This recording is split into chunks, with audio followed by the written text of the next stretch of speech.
അത് നോക്കിയാൽ കാണേണ്ടത് ജി സുധാകരൻ എത്ര വലിയ ചെറ്റത്തരമാണ് കാണിച്ചത് എന്നാണ്.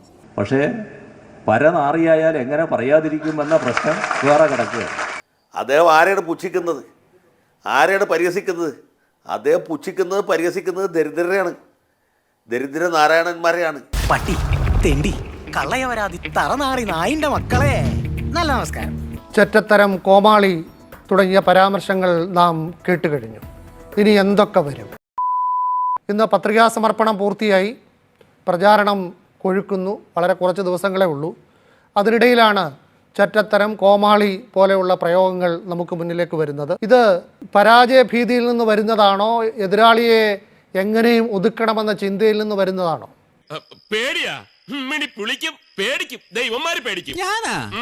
അത് നോക്കിയാൽ കാണേണ്ടത് ജി സുധാകരൻ എത്ര വലിയ ചെറ്റത്തരമാണ് കാണിച്ചത് എന്നാണ്. തൊഴിലാളി വർഗ സർവാധിപത്യത്തിന് വേണ്ടി വാദിക്കുന്ന അല്ലെങ്കിൽ വൈരുദ്ധ്യാധിഷ്ഠിത ഭൗതികവാദത്തിൽ വിശ്വസിക്കുന്ന പാർട്ടിയുടെ പരമോന്നത നേതാവായിട്ട് ഭാവിക്കുന്ന ആളാണ്. അവിടെയല്ല തമാശ. അദ്ദേഹം ആരെയാണ് പുച്ഛിക്കുന്നത്, ആരെയാണ് പരിഹസിക്കുന്നത്? അദ്ദേഹം പുച്ഛിക്കുന്നത് പരിഹസിക്കുന്നത് ദരിദ്രരെയാണ്, ദരിദ്ര നാരായണന്മാരെയാണ്.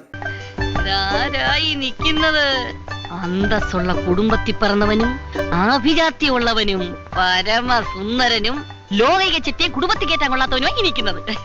ഈ നാട്ടിലെ ബഹുഭൂരിപക്ഷം വരുന്ന പാവപ്പെട്ട ആളുകളെയാണ്. അവരെ പരിഹസിച്ച്, അവരെ പുച്ഛിച്ച്, അവരെ അവഗണിച്ച്, അവരെ അവഹേളിച്ച് അദ്ദേഹം അങ്ങനെ രാജപദവിയിൽ കേരള ചക്രവർത്തിയായിട്ട് വിരാജിക്കുകയാണ്. അവിടെയാണ് പ്രശ്നം കിടക്കുന്നത്. ഇവന്റെ കോമഡി കണ്ട പൊങ്കാലായിട്ട് അടിച്ചു കൊല്ലാൻ തോന്നുന്നുണ്ടരുത്. തൊഴിലാളി വർഗത്തിന്റെ സേവകനായിട്ടിരുന്ന ആൾ, പൊതുജനങ്ങളുടെ അവകാശങ്ങൾക്ക് വേണ്ടി നിലകൊള്ളേണ്ടിയിരുന്ന വ്യക്തി, അദ്ദേഹം 10 കൊല്ലമായിട്ട് കേരള ചക്രവർത്തി ആയിരിക്കുന്നു എന്ന ഒരു ധാർഷ്ട്യത്തിൽ, അഹങ്കാരത്തിൽ.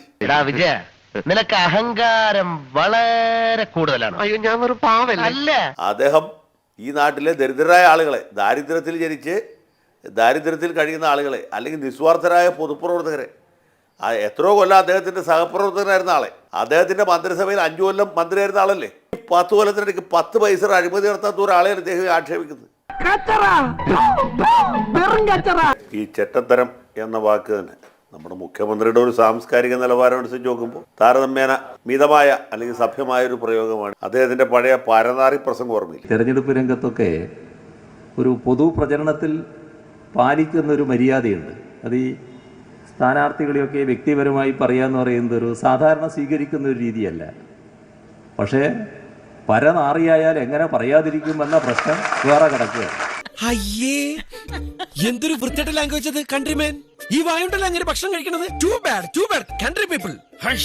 ഈ പരനാറി എന്നുള്ളത് ഒരു സമയത്തല്ല പുള്ളി പറഞ്ഞു. ഒരു തവണ പറഞ്ഞാണെങ്കിൽ നാക്കുപഴ പറ്റിയാന്നിരിക്കാം. അങ്ങനെ നാക്കുപഴ പറ്റുന്ന ആളല്ല അദ്ദേഹമെങ്കിലും. പരനാറി എന്നത് പുള്ളി 3 തവണ കൊല്ലത്തെ വിവിധ വേദികളിൽ ആവർത്തിച്ചു. എത്ര അടിച്ചാലും എന്റെ വായിന്നൊരു ചെറ്റ വർത്താനം വരില്ല. കേട്ടടാ പട്ടി തെണ്ടി നായിന്റെ മക്കളെ.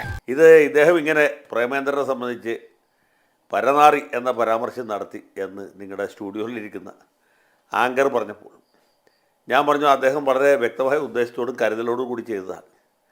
അവിടെ MA ബേബി ജയിക്കരുത് എന്ന് മൂപ്പിലേക്ക് എന്തോ നിർബന്ധമുണ്ട്.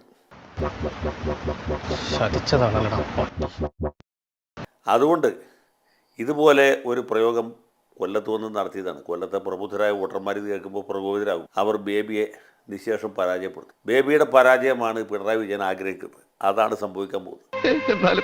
എന്നോടിത് വേണ്ടായിരുന്നു. ഈ പരനാറി പ്രസംഗം നടത്തി ബേബി അപ്പോഴും വിചാരിച്ചില്ല ബേബി തോറ്റു.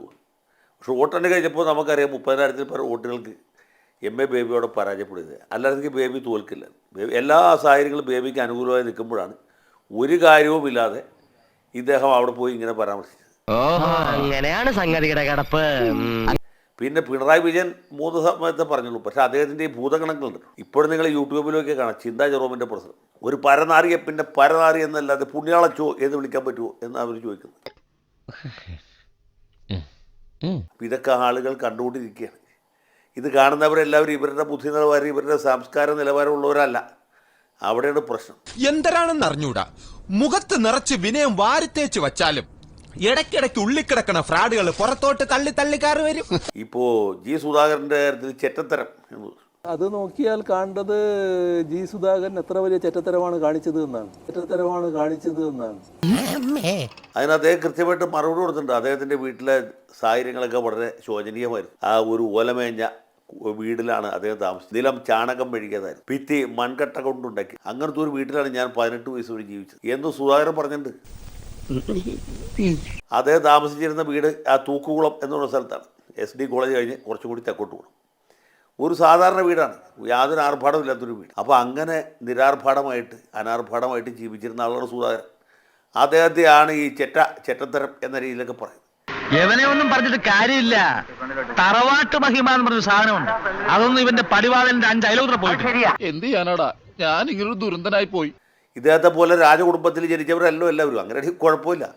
പുള്ളി ചിറക്കൽ തറവാട്ടിൽ ചിറക്കൽ ഗോകുലകത്തിൻ്റെ ഒരു താവഴിയിൽ ജനിച്ച ആളാണ് പിണറായി വിജയൻ. അദ്ദേഹം വലിയ ആർഭാടത്തിൽ ജീവിച്ച് പരിചയിച്ച ആളാണ്. പുള്ളി അതിലെ വലിയ ബ്രിട്ടീഷ് ചക്രവർത്തിക്ക് ഇല്ലാത്ത, അല്ലെങ്കിൽ അമേരിക്കൻ പ്രസിഡന്റിന് ഇല്ലാത്ത സെക്യൂരിറ്റിയോട് യാത്ര ചെയ്യുന്നത്.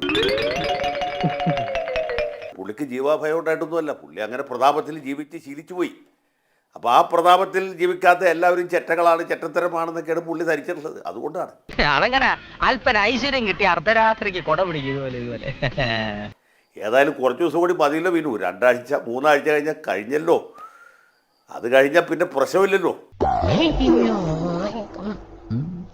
ഇതിനൊക്കെ കൃത്യമായിട്ടുള്ള മറുപടി ജനങ്ങൾ ബാലറ്റ് യന്ത്രത്തിൽ ചെയ്യും. പിന്നെ യന്ത്രത്തിൽ കൃത്രിമം നടത്തിയെന്ന് പറഞ്ഞാൽ പിന്നെ ബാക്കി നമുക്ക് ആശയ്ക്ക് വകയുള്ളൂ. അപ്പോൾ ഇതുകൊണ്ട് മൂപ്പലാരെ നമ്മൾ പ്രോത്സാഹിപ്പിക്കണം, ധാരാളമായിട്ട് പറയട്ടെ. ഇന്നിപ്പോൾ സുധാകരനെ പറ്റി പറഞ്ഞു, നാളെ വേറൊരാളെ പറ്റി പറയട്ടെ, സതീശനെ പറ്റി പറയട്ടെ, അത് കഴിഞ്ഞ് രമേശ് ചെന്നിത്തലയെ പറ്റി പറയട്ടെ. ഞാൻ പറഞ്ഞല്ലോ ഒരു അബദ്ധം. അബദ്ധങ്ങളുടെ ഒരു ഘോഷയാത്ര തന്നെയാണല്ലോ നിന്റെ ജീവിതം. എല്ലാവരെ കുറിച്ചും ഇദ്ദേഹം ഇതുപോലെയുള്ള പുള്ളിയുടെ ആ മധുര കോമള പദാവലികൾ കൊണ്ട് ഓരോരുത്തരെയും പുള്ളി അഭിനന്ദിക്കട്ടെ. അങ്ങനെ ആയിക്കഴിയുമ്പോൾ ജോലി എളുപ്പമുണ്ട്. വോട്ടർമാരുടെ ജോലി എളുപ്പമാവും, നമ്മുടെ ജോലി എളുപ്പമാവും, ഇലക്ട്രോണിക് യന്ത്രത്തിൻ്റെ ജോലിയും വളരെ എളുപ്പം. അദ്ദേഹം ഇതുവരെ മാധ്യമങ്ങളെ കാണുമ്പോൾ കടക്ക് പുറത്തെന്ന് പറഞ്ഞ നാളിപ്പോൾ എല്ലാവരും വിളിച്ച് അകത്ത് വരുത്തുന്നു, എല്ലാ സ്റ്റുഡിയോയിലും ചെല്ലുന്നു, എല്ലാവർക്കും അഭിമുഖം അനുഭവിക്കുന്നു. എന്ത് പ്രഹസനമാണ് സജി. എല്ലായിടത്തും ചിരിക്കുന്നു. അതിലെ ഏറ്റവും വലിയ അത്ഭുതം, ഇദ്ദേഹം ചിരിച്ച് നിങ്ങൾ കണ്ടിട്ടുണ്ടോ? ഇദ്ദേഹം ചിരിക്കുന്നു, ചിരിച്ചുകൊണ്ട് മറുപടി പറയുന്നു. അതൊക്കെ കാണുമ്പോൾ നമ്മുടെ മനസ്സിലേക്ക് വേറെ പല രംഗങ്ങളും തെളിഞ്ഞു വരും. ഇതൊക്കെ നീ ഒരു സിനിമയിലാണ് ചെയ്തിരുന്നതെങ്കിൽ അഭിനയത്തിനുള്ള ഉർവശി അവാർഡ് ഈ വീടിന്റെ അലമാരയിൽ കിടന്നേനെ. പ്രസംഗത്തിനിടെ ചോദ്യം ചോദിക്കാൻ ശ്രമിച്ച ആളോട് അത് വീട്ടിൽ പോയി ചോദിച്ചാൽ മതിയെന്ന് മുഖ്യമന്ത്രി പിണറായി വിജയൻ. കേരളത്തിന്റെ ആവശ്യം വളരെ കൂടുതലാണ്. അത് വീട്ടിൽ പോയി ചോദിച്ചാൽ മതി. എന്തൊരു കഷ്ടമാണ് എന്റെ നാവിൽ ഈ മുളകെടുത്ത് തേച്ചിട്ടുണ്ടല്ലോ.